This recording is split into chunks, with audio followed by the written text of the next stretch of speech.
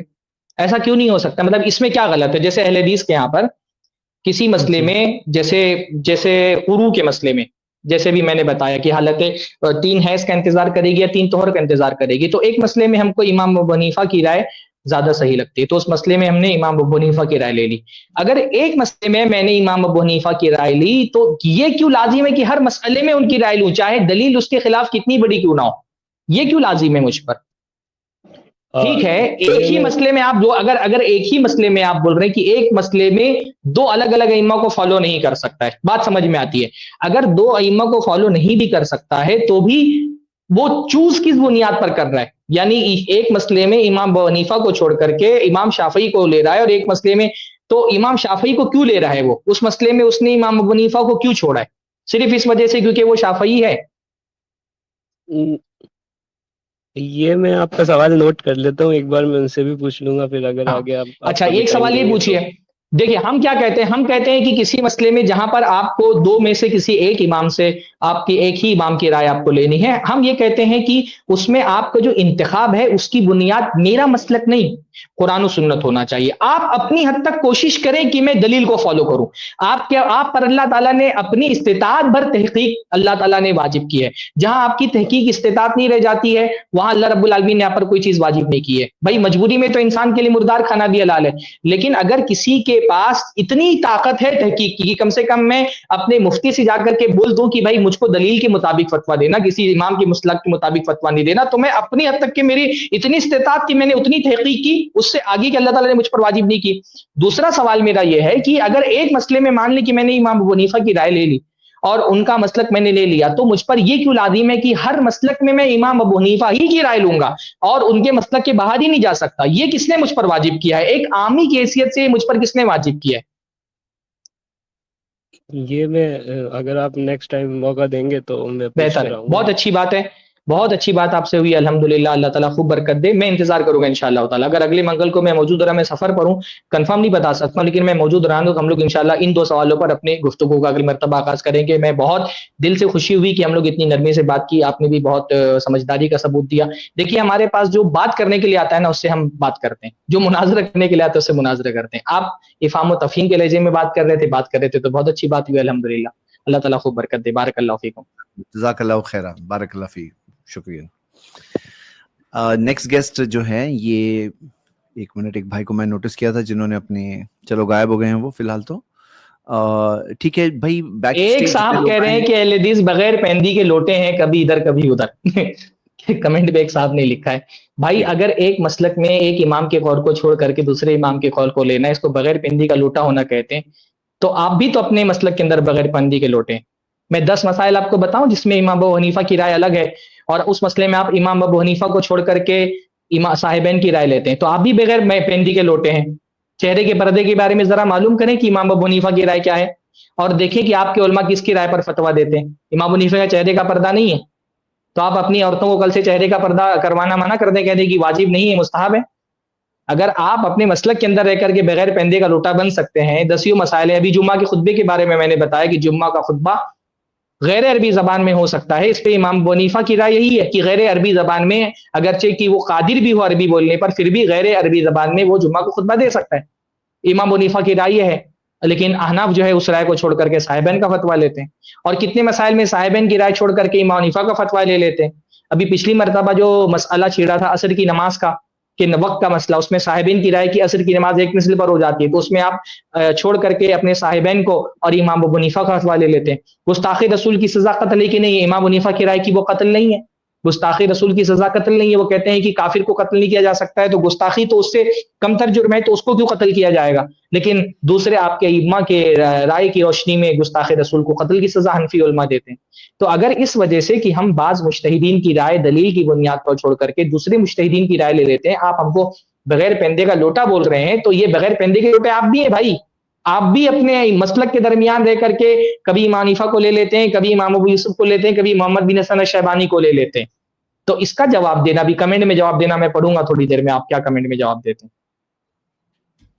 یا ان کے لیے اسٹریم کھول دیجیے, آ جائیں میرے پاس ہیں, ابھی 10-15 منٹ بات ہی کر لیں ان سے.